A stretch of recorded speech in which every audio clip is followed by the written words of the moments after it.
fifth week of this lecture series, and this week we are discussing tuning in through methods using ancestral information, astrology, symbolism, numerology, tarot, pendulum, dreams, our first eye, nature, and etc. These are all tools, and there's many more, but I'm just naming the main ones that are used. Of course, other spiritualists, lecturers, any way that you can tune in. But nature is a big key. Nature is a big key. Watch nature, because whatever is happening in nature is telling you what's happening on a larger scale. We are being bombarded with spiritual avenues to tune in. It's only a matter of when or how you want to access this information. The last gate to overcome is the gate of fear. We have finally opened the gate of recognition, now only to confront those things we have been programmed to fear. Don't do that, we've been told emphatically by the religionists. But the spirits have a way of opening itself to us whether we access it or not. Because that is our ancestors trying to give us the truth of the situation. They inform us through our dreams, through direct contact, visual contact, audio, and even smells. Experiences that we would tab as weird, strange, or coincidental. Once you sense a vibratory change within you, know that there is a presence available and that is there for a reason. That reason usually will have to do with your destiny from a universal perspective. I know this is a lot to understand because everything that we've been programmed to fear, we now have to start to trust. Go ahead and open Pandora's box. It's full of many secrets and mysteries that is yours to dabble with in discovery of the occult. The occult only means what is hidden. This is the information that must be revealed for spiritual enlightenment and power. It is a wonderful time, and as soon as you break through the guilt, the doubt, and last but not least the fear, you will enter a world that our ancestors knew. There is nothing to fear. What is this world's system's detriment is our healing. We have been taught to fear the very things that are gifts of wonder. Try it all, anywhere, anytime, any method. Any spiritual tool that you can access, use it. But we all have a unique journey to discover. Couples have an advantage when you combine your knowledge, but your experience will also be unique. You can work together, however, in discovery of what you do as you reach out to each other spiritually. As you begin to exercise your spiritual muscle, don't get discouraged. Everything is a lesson, even the ones that don't appear to pan out. We have to get in tune with the spiritual flow, which is more than likely contrary to what you reason should be happening. Sometimes we get it, but we don't get it. We continue to look at our rewards from a physical perspective. The more we operate in the spiritual mold, the more we will begin to understand the difference. The spirit will answer to our motive according to our spiritual intent. Our job is to recognize the spiritual vehicle versus a physical car. You understand what I'm saying? Remember, we have been programmed to think on a physical level so that when we get a spiritual answer, we totally miss it. We're now being schooled on how to become whole, and that takes time and it takes practice. So don't get discouraged. It's not going to happen overnight because there also has to be some deprogramming. As soon as you make it personal, it is adverse to the spiritual.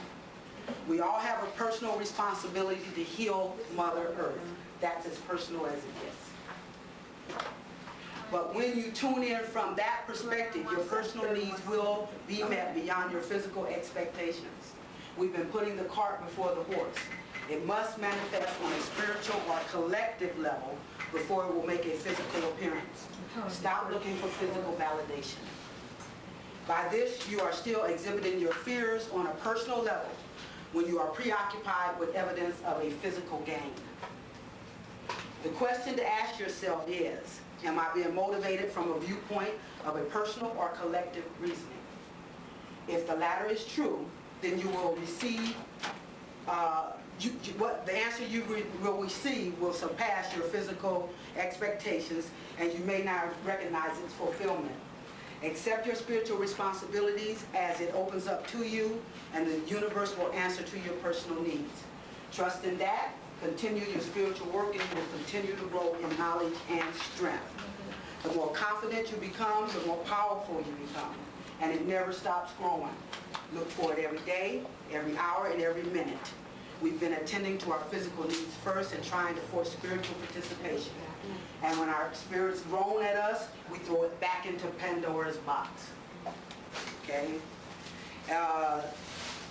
Then let's see. The results are we end up worse off than ever, and then we wonder, why me, God? You are God, and you created this whole mess. Don't be putting it off on some external God in the sky to help you. Take off that veil that someone else has put on for you. How else would a God be trapped but by its own power, confounded, stupid to its own reality? If it doesn't happen physically, realize it's because your motives are physical. Use every possible spiritual tool to discover the spiritual motives, and then you will be working for the universe, and the universe benefits are extremely rewarding. You will find yourself expressing, I couldn't have designed it better myself. Learn how to use your subconscious, which is the part of you that is ingrained, automatic, versus your conscious rationing and reasoning based on criteria that are false. Remember, the spiritual world is the real world. It's the physical world that is the illusion. That's right. Matrix. That's right. Matrix. Okay? So, it's at that point. What I want to do, though, is go back and talk a little more about setting up your altar, because we really didn't get a chance to cover that properly last time. And that was supposed to be the topic. But I just want to go over the fact that you want the 4 elements represented on your altar. You want the water, you want the earth, the fire, and the air. Okay? You can use any, like I was telling you last week, I have an ancestral altar. I have because I have my tools that belong to my mother. I have goblets that belong to my mother, and I have candle holders that belong to my father, who have both made the transition. So that's a good access. That's a good tool. Use incense for the air. Of course, the candles represent the fire. You can use rocks, earth, leaves, anything of substance for the earth. And then for the water, of course, I have water on my altar, goblets of water. But you can also use oils, on your candles, and oils in your rituals. What you need to do is, this is why I'm teaching you more symbolism rather than astrology, because once you get to understand what symbolizes what, then you'll know what energies to appeal to, to enact your ritual. So we've all went over all of it: the fire, the air, the water, the earth, what signs represent what elements, what those characteristics represent. So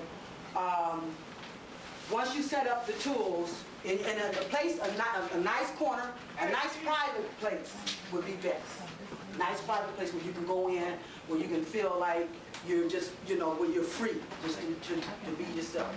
And the thing is that you're going to have to let your spirit guide you. I'm not going to be able to do anything but give you the tools, but you have to be tuning in and understanding when it is that your spirit is initiating you and how it's trying to guide you to do what it needs for you to do in order to perform that ritual.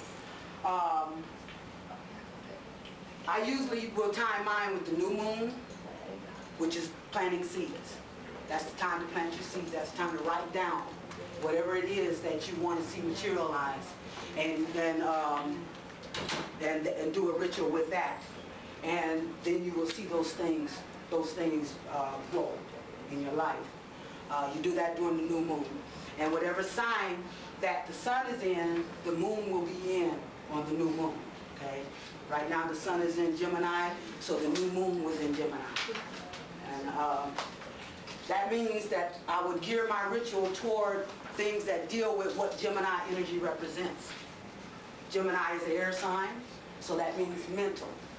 If you're trying to communicate with someone, if you're trying to negotiate something, if you're trying to come to an understanding about something, you know, communications, all these things that Gemini represent would be what you would gear your wish list toward.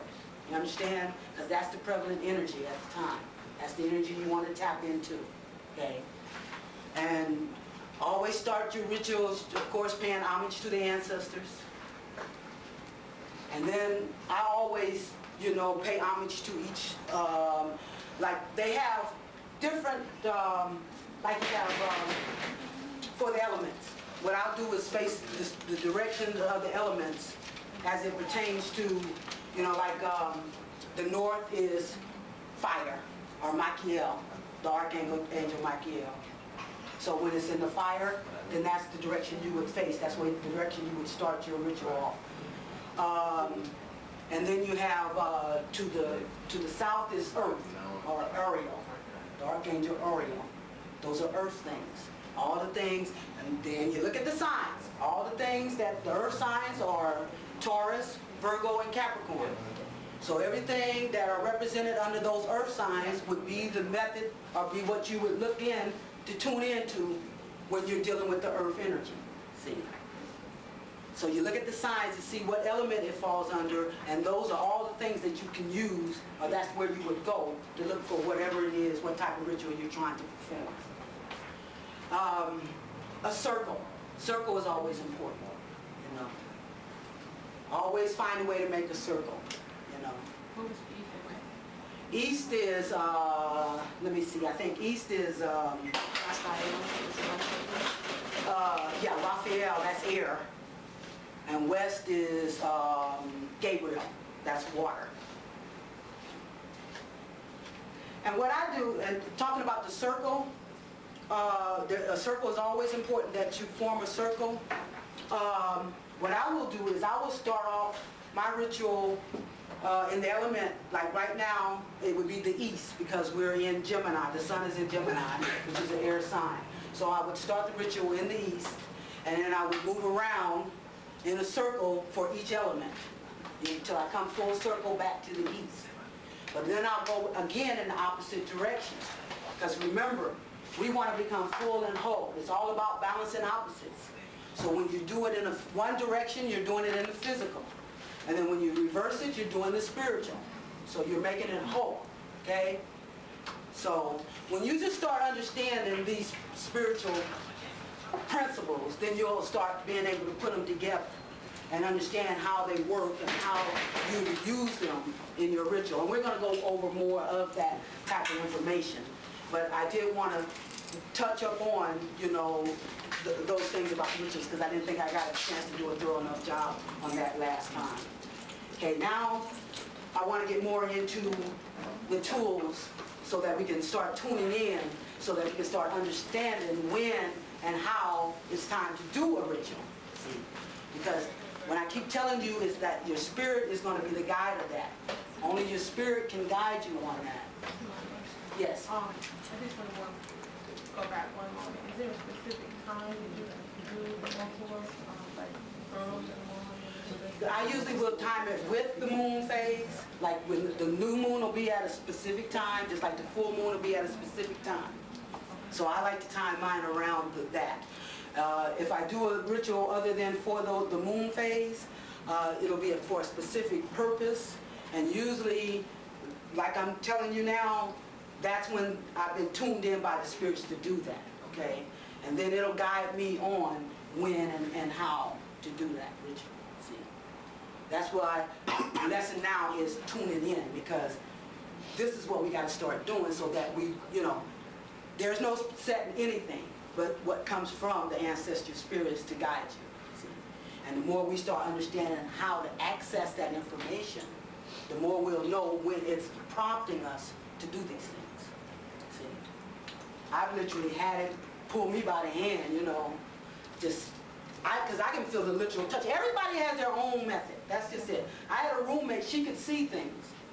I couldn't see things, but I can feel them. I can hear them. And I can feel them when they touch me. I can feel their presence. See? And probably all of you got some way, you know, if you take the time and